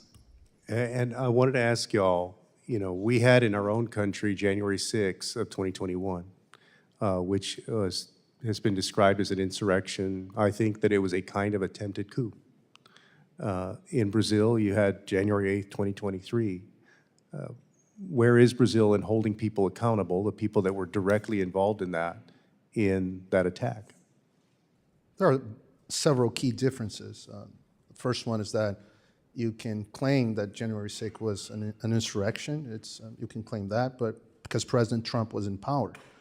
But in Brazil, Lula was the president already, had been for 8 days on January 8th. So I don't think we had an insurrection, because what would be the outcome of the insurrection? Let's say on January 6th. But we've seen in Latin America and around the world, leaders can get overthrown by insurrections and coups. But Lula wasn't even there. No one was there. It was a Sunday. So it was definitely a riot that went out of control. But if you overtake the building and you don't let government Congressman, operate I and agree so with forth. you. I was the first one. I was working on the largest TV network at the moment.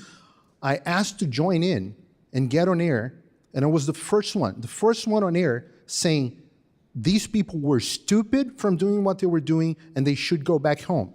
So you think they should be held accountable? I think they should be held accountable by the crimes they committed individually, meaning if they desecrated public patrimony, yes, definitely. Let's hold them accountable. But they were not attempting a coup d'etat. There was no way, that was not possible. You cannot commit, there's a law professor here, you cannot commit a crime if the crime is impossible. Right. That's a principle in the law. Yeah, okay, so we disagree on that, but I get it. But let me ask one more question, because y'all have had a long hearing as subcommittees go, all right? On the question of Rumble, the Brazilian government, in September 2021, then President Bolsonaro attempted to ban social media companies from removing certain content. And under that policy, social media companies would not be able to remove any content unless it pertained to nudity, drugs, and violence, or if they encourage specific crimes. And so here you've been making the case that the current Brazilian government shouldn't call Rumble and say, hey, take down this specific post or so forth, right?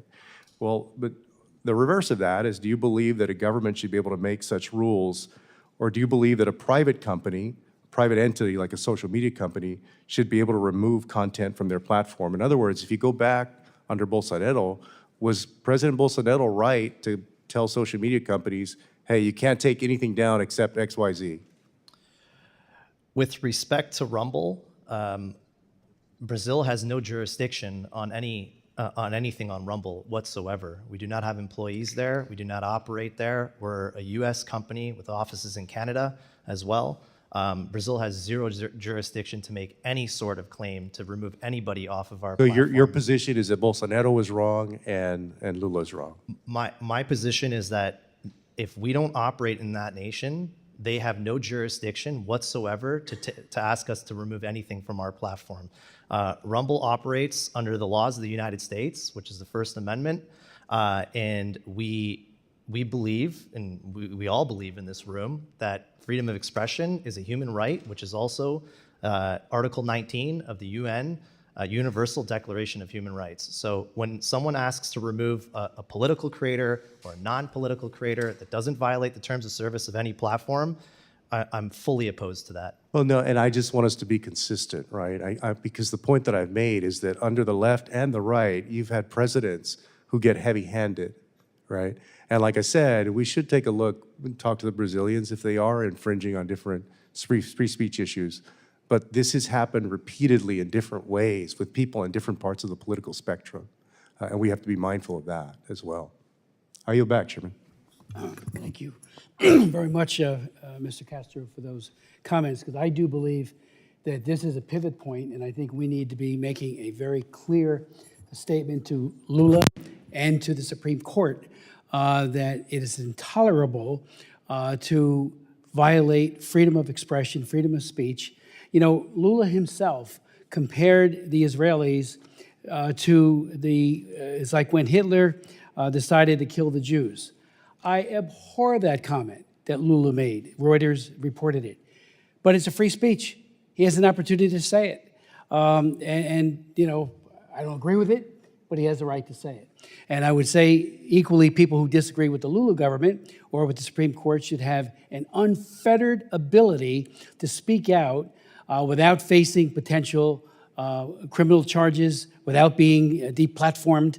And to that, I would like to just ask Christopher Pavlovski, what kind of Rumble creators were targeted for orders? You know, who were they focusing on? So we've received multiple orders from the Brazilian Supreme Court, and they range from various different creators, some political, some journalists, some, I would say, just that talk about anything. The very first order that did come to Rumble to remove, and we had multiple orders on this individual specifically, was a person by the name of Monarch, who, as my understanding, is like the Joe Rogan of Brazil and has no real political affiliation or is, you know, identifies with any political side at all. And that was the first order that we received to remove. Ms. Wild? Thank you, Mr. Chairman. Mr. Figueiredo, close enough? Good job. I have a few simple questions, would appreciate simple answers, and I know the chairman would like to get us out of here by noon, so maybe we can expedite this. Can we agree, you and I, that the 1964 to 1985 military government was an anti-democratic regime responsible for killing hundreds of political opponents? It depends. You can't compare what was happening in 1968, as Professor here can better explain, to what was happening, for example, in 1979. When my grandfather was president, for example, he already got in power with the AI-5, which was a very undemocratic act. It was not in place anymore. First thing that he did was to give amnesty to political prisoners.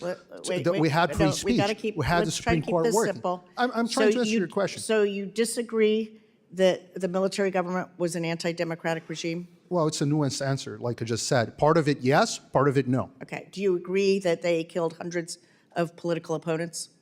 Some of them, yes, and some of them in the guerrilla as well. Okay. But I don't think that's the purpose of what we're talking about here. This is not a hearing about the history of Brazil. It's about what's happening now. Okay, so let's move on. Do you believe that the 2022 elections, and by the way, history does dictate what a democracy looks like, as I noted in my opening remarks. So history is very, very relevant. Yeah. Do you believe, sir, that the 2022 elections were in fact free and fair? I do not. Do you believe that the Brazilian armed forces then should have acted to support President Bolsonaro's draft decree? Who? I'm sorry?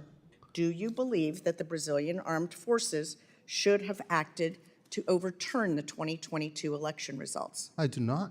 Okay, so even though you don't believe them to have been fair and free, you don't believe that the armed forces, you believe they properly acted in not acting to overturn those results? Madam Congresswoman, are you familiar with the report of the military on the elections of Brazil? I am, yes, but So what do you think they should have done no. when they I get realized to that ask the Brazilian questions. elections It's a was? simple, do you believe that the armed forces acted appropriately? I do not. And let me just read a few statements by former President Bolsonaro, and let's just see if we can agree or disagree on this. These are quotes. Elections won't change anything in this country. It will only change on the day that we break out in civil war here and do the job that the military regime did not do, killing 30,000. If some innocent people die, that's fine. In every war, innocent people die. Agree or disagree with that statement? That statement is from 1994, and I completely disagree with it. And You're I think very President familiar with the statement. Yes, he made it as a member of Congress, but then years Yes. later as a presidential candidate. So I he disagree. He refused to disavow that statement. So you agree or disagree I with that? completely disagree with that statement. Okay. And then he went on to say, I have three alternatives for my future: being arrested, killed, or victory. Do you agree or disagree with that statement at the time that he made it? Well, I think he has a very high chance of being arrested, but I disagree with his statement as well. And do you see that as an acknowledgement that he might lose the 2022 election, his statement? I think he expressed his distrust on the electoral system since the beginning.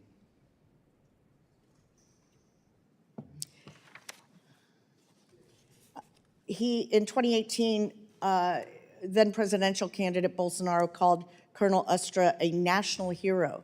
Would you agree or disagree with that? I don't have enough information to answer that question. Okay. And in office, he reinstated commemorations of the 1964 military coup and openly celebrated the military dictatorship. Agree or disagree with that Agree. action? Thank you. It was a counter coup against a communist coup. So, yes, we did not want a communist to be part of Brazil as it was in Cuba and other countries. But I do not agree with the route that several leaders in Brazil took for many, many years. And I come from a family that has been fighting for democracy for a long time, and that's the legacy of my grandfather, restoring full democracy in Brazil. So I'm very supportive of that. I appreciate your family's efforts at restoring democracy and upholding democracy. And just because you have pointed out earlier on one of my particular interests, I wanted to bring to your attention public remarks that I'm sure you have heard the former president say attacking the LGBTQ community. One example being that he stated he could never love any of his children if they were gay. Do you find such comments harmful to marginalized communities in Brazil and ultimately to a Brazilian democracy? Well, I don't agree with these remarks, but I'm not here to defend President Bolsonaro. I'm here to defend free speech. Okay, I'm not asking you to. My question is, with all due respect, let me finish my question. this is not a inquisition of But it's a hearing former about president. democracy, and I just want to know whether the witness believes that those kinds of statements are supportive of a democracy. I don't think they're nice statements, I but don't I think think they're the protected. witness needs to answer that. I think we've veered so far away from the purpose of this. I mean, I could talk about skepticism for elections. In my first election, 2,000 dead people voted against me. It was engineered by the Democrats in the city of Trenton. When I tried to get the officials to look into it, and we verified it had happened, they would not do it. We got the verification that it happened, but there was no effort to hold people to account. Okay, you just move on. There is a healthy skepticism that we should all have. Matter of fact, my opponent went into court to keep the city of Trenton open beyond the time limit because it was raining out, and the fear was some people might not be able to make it to the polls. They were going to count how many people they needed in order to defeat me. Now, I learned from it. I became friends with a lot of people. The county clerk told us, do you ever wonder why you never got the A ballot position? because they used to refrigerate the ball. He would put his hand in, pull out the A position, and the Democrats would get the A position each and every year. And a similar type of effort was lodged against me with people who were dead voting. That said, I still believe in the system. I still believe that we need to have a healthy skepticism. I have a healthy skepticism. I voted to ensure that Biden was made the president during the Electoral College. Why? Because we could not prove, or the administration could not prove, that it had been falsified. But there was all kinds of mistakes made, and I also had to look back at my own experience, but you got to be able to prove it. But that said, you move on. This hearing is not a relitigation of January 6th or January 8th, despite some efforts to cloud over this issue of freedom of expression being violated with impunity. So we're going to keep a focus on that. Lulu does not have a right, nor does the Supreme Court justice in Brazil, to violate people's free speech rights, which are universally recognized. And as you pointed out, Mr. Shellenberger, in your statement, the Constitution couldn't be clearer. That's what this is about. So any other thought, well, what do you think about this? What do you think about that? Really is a distraction in a very real way. Again, so I would ask, and I am going to honestly continue pushing very hard to ensure that free speech rights, which are universally recognized, are recognized by Brazil. Hearing's adjourned. Let the record reflect that the chairman has cut off the ranking member in contravention of our usual tradition of not doing so. Well, with all respect, we reconvene. Make your final statement. Thank you. You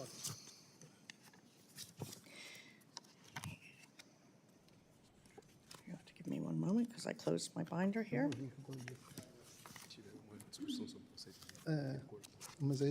And thank you for your courtesy, Mr. Chairman. I appreciate that.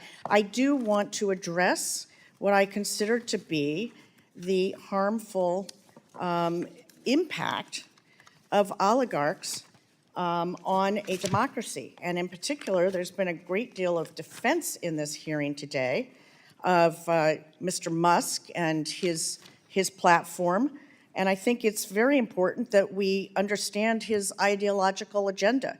We're talking about somebody, and I'm referring to Mr. Musk, who not only does not believe in labor unions, and who here in the United States has attempted to stop workers at his company from organizing, but he's also challenged the constitutionality of the National Labor Relations Board in court. So that gives you an idea of just how much Mr. Musk values people's rights. And I think that it's important that we understand the impact on democracy of oligarchs like Mr. Musk, who act as if their wealth and their power places them above the law and provides them with some sort of global mandate to destabilize democracies around the world, including Brazil and right here in the United States. He and his allies and our witnesses and the chairman claim not to have an ideological agenda apart from defending freedom of expression, but let's face it, they have a pattern of going after progressive, democratically elected governments which prioritize issues such as workers' rights and national sovereignty over natural resources. So while they frame their actions in the context of freedom of expression, I think that it would be accurate to say that freedom of expression is threatened by the unregulated flow of false information. With that, I yield. Did you mean me? Pardon me? You talking about me? I was talking about the witnesses. Okay, well, first of all, I want to thank our distinguished witnesses for their testimonies. I hope that the people of Brazil will look at this, and be encouraged that there are people in Congress, not all perhaps, but there are people who strongly believe that they have a right to freedom of speech. That is a hallowed right, it's a God-given right, and it should not be circumscribed for political agendas. So I want to thank you. You know, Elon Musk, whether I'm pro-labor, I'm a pro-labor union guy. That said, you know, if he has a position against labor unions, he's entitled to it. I disagree with him. I have a bill in that's going to pass soon, hopefully on the floor. It passed out of the Ways and Means Committee on cobalt. Cobalt is being extracted from the DR Congo through child labor, and unfortunately, cobalt is a mainstay of the electric vehicles, and unless that supply chain can be cleaned, because it is going into his cars as well, we've got a real problem there, because nobody should drive a car that was built on the backs of dead children in DR Congo, and we're talking about 25 to 40,000 kids, 200,000 adults, all in forced labor. That said, Elon Musk has been a refreshing, and I think a very important voice about freedom of expression and freedom of speech. And I laud him for it. I thank him for it. And I'm so glad that he's taking such a principled stand in Brazil as well as around the world. Hearing is adjourned.